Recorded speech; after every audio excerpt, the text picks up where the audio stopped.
We are looking forward to Saturday at the Rose Bowl against a very, very good Arizona State team.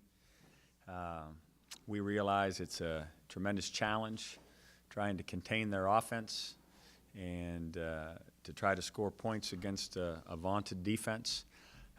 But we're excited about the challenge and looking forward to putting in hopefully another great week of practice, a week of focus and resolve. And that's what it's going to take. That's what it took last week, and we cannot go back now that we know what we're capable of when we focus and put our full attention towards the task at hand. And so that's what we're excited about doing, and certainly give a lot of credit to the upcoming opponent, knowing what they're capable of, having seen it firsthand a year ago in Tempe. And, you know, absolutely, I think, mindful of what it's going to take to be successful this weekend. That's where we're at, and that's what we're looking forward to taking on, head on. So with that, I'll answer any questions. 17-0. I don't think we talk about it at all. I think that we talk about this year, this game, and there are things we can take from last year that will help us in terms of understanding how they run their offense, or at least how they attacked us last year and how their defense attacked us last year. But the emotion of the game, I think we have to put aside. The emotion of this game is what's most important, and it's critical that we bring all that we have to muster up, because it will take that.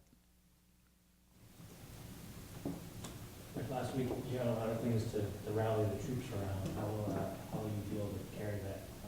Well, it's exactly, excuse me, it's exactly what I said to the team. There's good news and then there's better news. The good news is that we responded. Like you mentioned, there were things to rally the team around.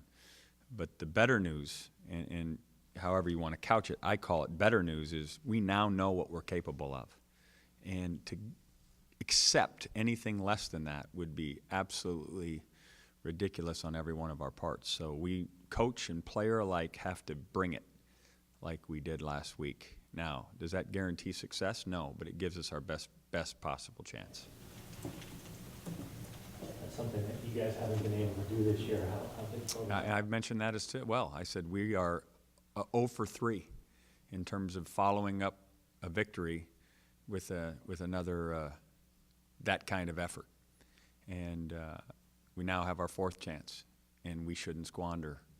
Now, again, that doesn't necessarily guarantee victory, but it gives us our best chance to attain it. Is there anything you can point to as to why you haven't been able to back up those wins? I think there's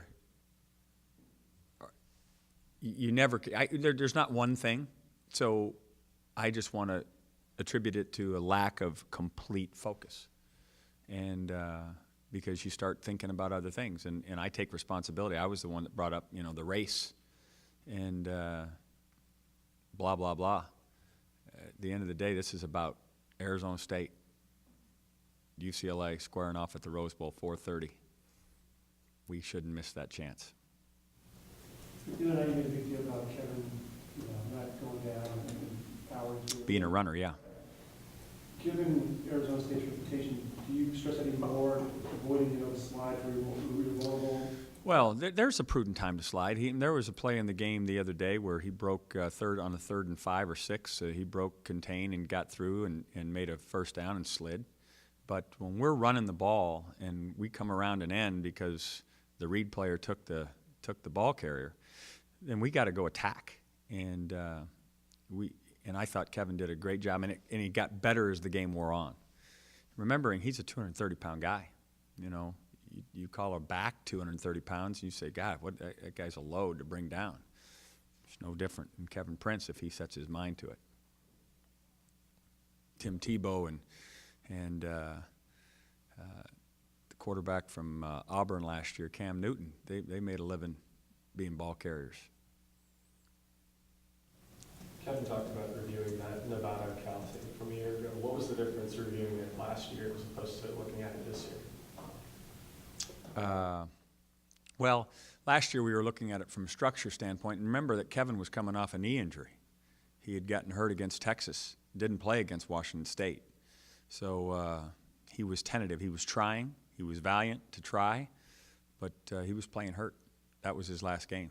He ended up having surgery after that ball game.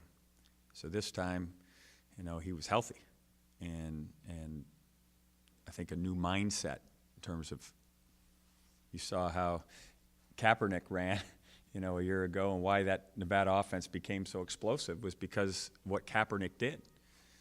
I listened to Jim Mastro talk to one of the old Nevada coaches just the other day on the phone. His office is right next to mine. He says, "You should have seen him coming around the corner. He looked just like Cap."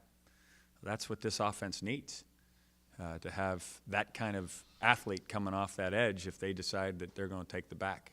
Do you find yourself looking at Nevada tape a lot? I've looked at a lot of Nevada tape over the last couple of years. There's no question about it. And while the coaches deserve all the credit in the world in terms of the structuring of it and the misdirection of it, that Kaepernick kid was pretty special. And going into the Cal game, was that the defense you guys and the way you used your personnel, was that kind of a boutique night where you guys were set up just for Cal, or these changes that you made on the defense with personnel moving around, is that something more permanent? I don't want to say that we won't do it again, but I'd say it was, as you suggest, a little more boutique than what we normally do. But when you find something or a combination that you like, you certainly aren't resistant to trying it in specific circumstances. You don't want to do it just to do it. You want to do it because you like the matchup or you like what it does against the opponent offense. This offense we're playing this week is a completely different attack, and I don't know that they have very many two-back with a tight end, and I know they play two-back, but hardly ever with a tight end. And so it will be a different defensive approach. Any update on Dietrich Rosario? Dietrich looked absolutely fine yesterday. Now, he will be evaluated today and again tomorrow, and we'll see where he is. But we look like we dodged a bullet there, and very thankful for that. Nelson ran yesterday, and I think we'll be fine. You guys have faced a lot of the country's top quarterbacks this year. Yeah, I know. I've noticed.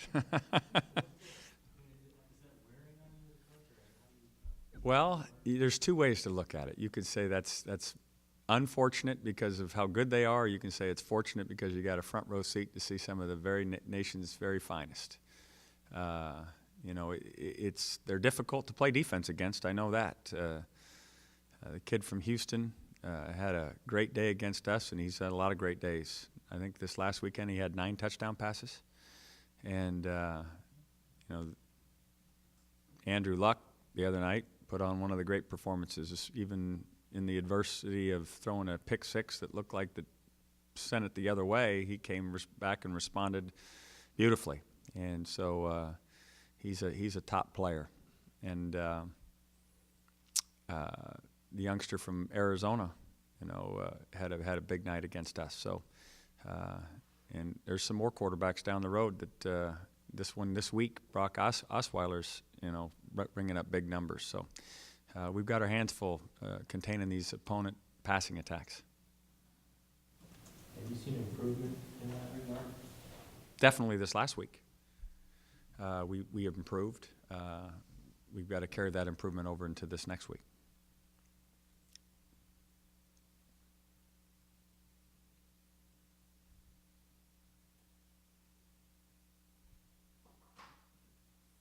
Everybody good?